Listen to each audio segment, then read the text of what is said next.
欢迎来到新闻频道，明星们很高兴您订阅了该频道。肖战与阿汤哥精彩联动，《藏海传》碟中谍8结局惊人相似。也许这一切只是一场巧合，也许这就是影视剧本创作的底层逻辑。无论影视作品在资本强大的包装下如何美化自己，无论影视作品想尽千方百计将自己塑造成专注于艺术本身的优秀作品，都无法改变流量与变现之间天然且注定的联系。或许所谓的联动不仅仅只发生在肖战与阿汤哥之间，或许这种惊人的相似并不是一次偶然，而是一次必然。熟悉内娱影视作品的朋友或许都知道，长久以来许多国产剧无论有多的优秀，甚至堪称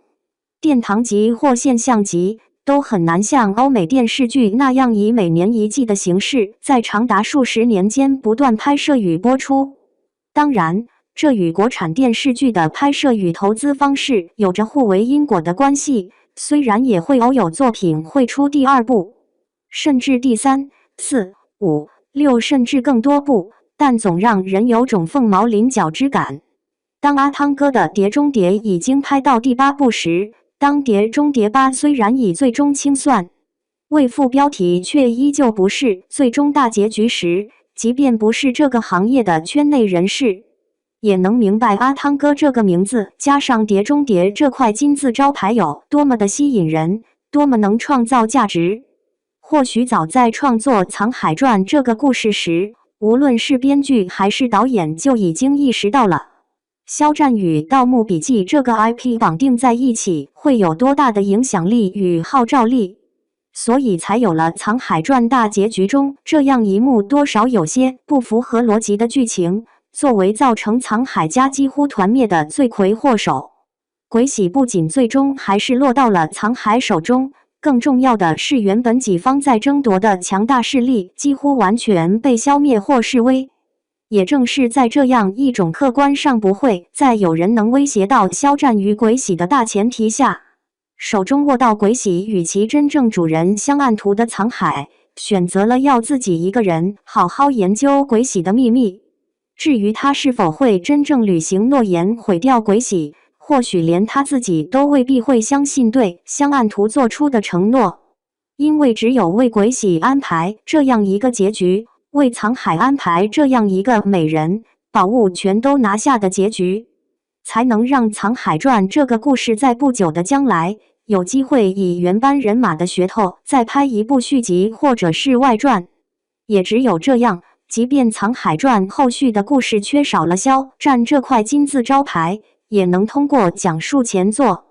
与续作之间的联系，借由肖战这块金字招牌为第2部《藏海传》造一波开播前的热度。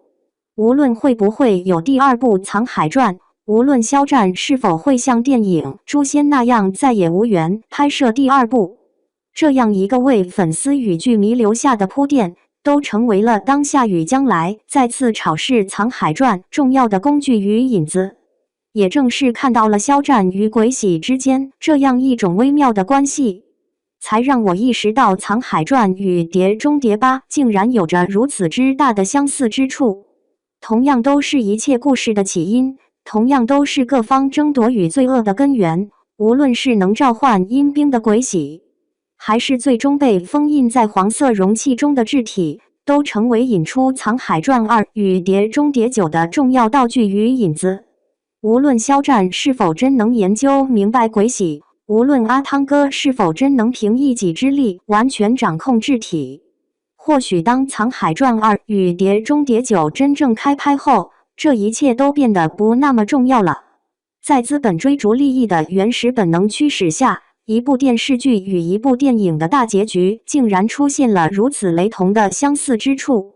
在观众与粉丝只想要看到偶像的万众瞩目之下，肖战与阿汤哥竟然在几乎相同的播出时间里，因为大结局的相似产生出让人意想不到的精彩联动。